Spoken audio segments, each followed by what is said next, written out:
And so you guys kind of jumped into the scene at the end of last year, if I'm correct in saying so. I know that a couple of you, I believe, are in other projects in Milton Keynes. Was this something you've been talking about for a while, or did it kind of happen spur of the moment? Yeah, so me, Jamie and Joel were in a previous project that we started when we were 15? We started in school, kind of just took off. It was like our kind of gateway into the industry, I guess. It was kind of our gateway into playing music together, writing together. It was totally different. It was more like kind of indie, almost pop, indie rock kind of thing. And so that was kind of our gateway in. And then at the kind of in the middle of last year, we were all having a conversation about kind of how we'd grown up together and how we kind of started listening to different things. And we wanted to not tie our identity to something that we didn't really feel like was kind of us anymore. So we moved into a new project, and we met Charlie last year. And where did you guys meet? Amps. Oh, nice. Amps venue. Yeah, you were at a gig there, weren't you? And they were supporting this little band called Aura, and yeah, so I thought, why are these guys supporting? No, I'm kidding. I just thought Joel was really good, so I asked him what cymbals he used, and that's how we met. That was it. Yeah, the love story. Amazing. So for people who haven't seen you live, maybe other than today, obviously this is more stripped back. What would you define yourselves as normally? Is there a genre you feel you fit into? Are you a mix of kind of genres? Are you creating something new? Yeah, I mean we're definitely in that kind of alt rock, with that alt rock category. It's a very kind of wide, variable category. You know, everyone kind of chucks themselves into it. But I'd say we're kind of alt rock. We edge on indie, and we kind of got a bit of grunge in there too in our more kind of live sets. But I think really it's our energy that kind of. I could feel that today. I felt there was some kind of Wonder Horse influences. There was a little bit of Paolo Nutini at times. I know because it's stripped back. But I felt like that merging. Do you guys have like different interests, like influences individually, or are you quite similar in taste? So yeah, we all kind of dabble in different things. I mean, I'm very much into my folk and my kind of like stripped back acoustic kind of stuff, but especially for writing. But then Joel and Jamie got me into like new metal like last year, and I've just been like rinsing that recently. So like I don't know, I kind of go between a lot of different things. What are you guys like? Me and Joel were sort of in school. We started listening to more we got into a band called Thornhill. Oh yeah. Who were like metal, and then we've always liked sort of Alice in Chains and grunge. So that me and Joel sort of always agreed on that, and it sort of Jay came round and came with our opinion. And then Charlie, I don't know what you're sort of. You can take it. It's like you're passing the altar to me. Here you go. No, I listen to a lot of grunge. Mainly Pearl Jam at the minute is quite a big influence for me, especially MTV Unplugged.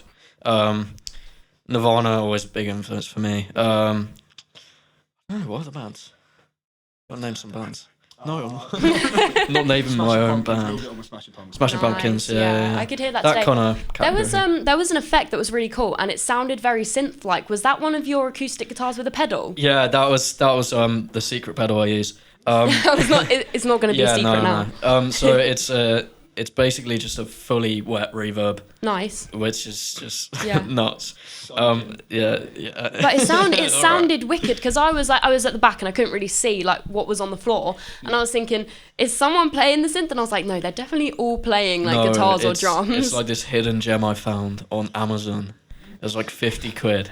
Nice. So I'm pretty That's happy with wicked. that. It sounds so good. I loved that effect. So you guys are in, I would say, the early stages together. Would you agree? Yeah. Definitely. Yeah. Is there anything in the process? Whoa, is that me? Sorry. Is there anything in the process at the moment in terms of your writing? Like, will we be seeing anything coming out soon, or is it going to be a bit of time? Yeah, for sure. I mean, we're yet to get into the studio, because we're kind of we wanted to have as much time with these songs, playing them live as we could before we kind of got them on like tracks and on a record. So we wanted as much time with the song, but I think we've got a good idea of what we're going to do over this year. We're kind of looking at summertime of putting something out, which would be really good. Nice.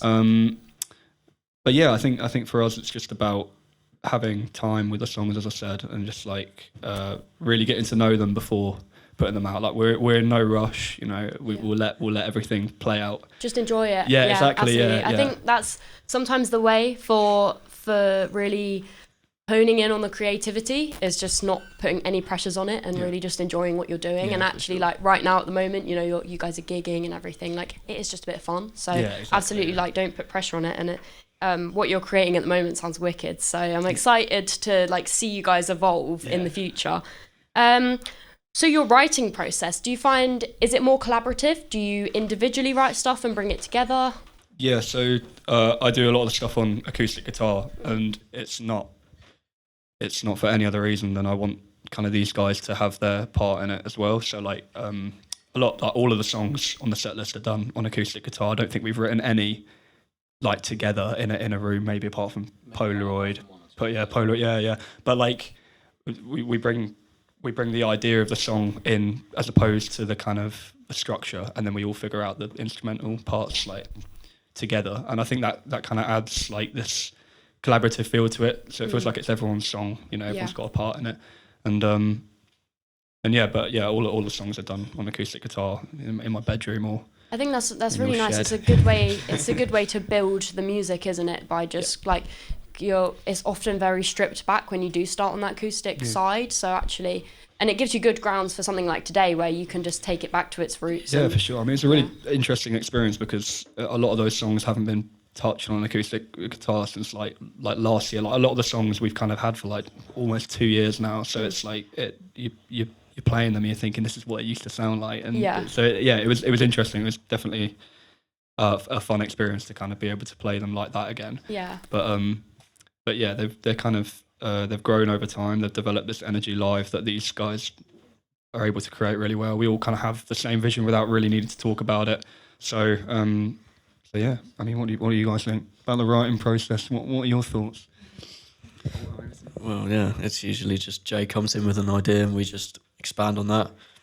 Try not to take away from it too much. Try not to do too much, because if I overplay, then just sound like every other local band that doesn't know how to write a lead part. Sorry. I think it's usually just Jay's been working at something for a long time, and we've heard sort of bits. He'll send us like on WhatsApp or something a bit of this song, and then eventually we'll come into a practice and he's got like most of the idea, but then like the structure and our parts, and it's always getting tweaked in a practice before it's fully finished, and we all have our sort of say and what we want to do with it, and then it ends up as a full song. So you're all working on it together. It's like it's a really nice way to do it. I think that's the most important part about being creative as well. I'm gonna change it a little bit now, the kind of question. So in terms of venues that you've played locally, have you guys got a favourite so far? I know I do.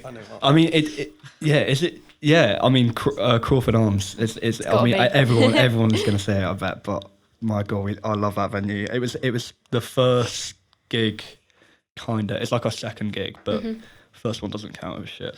But it was our second ever gig we played, and that was such like a great feeling. It was a great venue to play. They've upped the stage as well, so it's just like you feel like you're so much taller than everyone else. Do you guys all agree? Is Crawford up there for your favourite one? Yeah, nice. Yeah, it's a brilliant venue. We want to play MK11 actually. We're trying to get in there because we like that venue. We've been there a couple of times, and it's a brilliant venue actually. It's a shame they don't put on more gigs that aren't like tribute bands, because I would love to see some local gigs on. Yeah, genuinely, I would love to play that stage. I think it's got really nice like sound and lighting as well. Yeah. Do you guys have any pre-show rituals that you do as a band? Eat. Yeah, we eat a lot. Yeah. Anything specific? I have a lot of sweets, a lot of sugar. You could probably tell when I'm on stage. Actually, what do you eat? I just eat whatever's nearest. I'm not any hassle. I'll eat anything really, but no, it's normally just we have like an hour. We'll just see what's near, and we're pretty easy going. Charlie likes pizza quite a lot, so we usually end up at Domino's. Yeah, Pizza. Oh, pizza! I was thinking like a bowl of peas. You're too picky to eat pizza. What's your pizza topping? What's your go-to pizza topping? Pepperoni. Oh yeah. Plain as can be. What, pizza topping? No, just food. Just food. Okay. I don't know. We have Subway a lot. If we're in a Squires, Subway's like the Nice. Subway. Nice, wicked. So we also have 2 fan questions from the submissions on social media. The first one is, what is the process for writing your lyrics? Oh god. I think I like to. Honestly, I like to sing gibberish for about half an hour, and just kind of find words that work and find words that don't, and then actually the meaning comes from that, as opposed to, I'm not kind of a sit down, I want to write a song about this, or I want to write a song about that. It kind of just happens, and I think that's where a lot of the feeling comes from, because you kind of end up naturally getting that feeling out without having to search for it, I think. Yeah, and I think that's forced. Yeah, I think that's a good way to kind of go about it. I mean, a lot of the stuff is like, if I'm watching a really good show or something, and you hear like something really cool that someone says on the show, like I've been like rewatching like Normal People for like the 5th time, and that's a great show, and that's just the whole theming of that I think is awesome, and I like to take kind of themes from media and books and kind of stuff like that and put it into context and how it can relate to me, and I think that comes really out nice. a lot. The second question is, if you had to eat one meal for the rest of your life, what would it be? We're going back to food, guys. You can answer. I need time to think. So Yeah. My favourite meal has always been spaghetti bolognese. Oh. Always, yeah. And it was the first meal I learned how to cook. I love it. My mum and my dad make really good bolognese, so that's always been my favourite. I could eat it all day. Breakfast, lunch, dinner. Wicked. I love that you have a definitive answer, because I've never met anyone who actually like genuinely just knows. I want to know something. That's brilliant. I don't know. I need time to let the job go. I don't know. I'd say a bit of a rogue one maybe, but again, parents cooking toad in the hole. My dad makes meat. Yeah, it's a good one. So yeah. He's 60. Oh my god. Just about.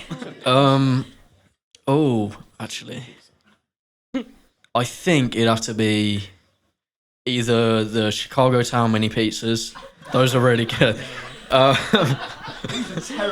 No, they're not terrible. They're not terrible. It's so good. Or I don't know. A Domino's pizza. Go on. Why not? Pepperoni. Yeah, of course. Yeah. I would go for fajitas. I could eat like I don't know what the brand is called, but like they're just like the little ready-made. Yeah. Like you can just pick them up and like put them in the oven and just like whip them out like Easy 5 and tasty. fajitas. Like I could absolutely destroy those. That's but fair. I don't really like anything in it. I like it quite plain. Just the meat and sauce and a bit of cheese, maybe. Nah. No. I don't like Lettuce? it. Nah. Oh, nah, okay. man. I just like the. Yeah, I don't like sauce. Yeah, but that's a separate thing. Yeah, well, just fajita, meat, bread, mouth. Nice. That's it. Okay, we're going to wrap it up now. So the last question we always ask for Review Addict. If you could choose one band who isn't on the lineup today and hasn't already been interviewed, to be interviewed, who would you choose? And the bands we have interviewed are Taurus, The Chess Pieces, Tenfall, The Vandevals, Head Switcher, Dynasty, Mindsight, and Mercy Falls. So it can't be any of them. Oh, right. No pressure. Oh god, that's a tough one. I don't know, man. I mean, what are we thinking? After Hours. After Hours. Yeah. No, I think Blush actually. Jimmy's out there somewhere. I can't see him. Blush. They're new. They're putting out some stuff on Instagram. It sounds really, really interesting. I'd love for them to be interviewed, because I want to hear more about that. Learn more about them. Yeah, for sure. Cool. Yeah. You guys at the back, you got any ideas? Any local bands you love? No? That's all right. Cool. Well, thank you, guys. That was a brilliant interview. And great set today. Well done, guys. Thank you very much for having us. Cheers.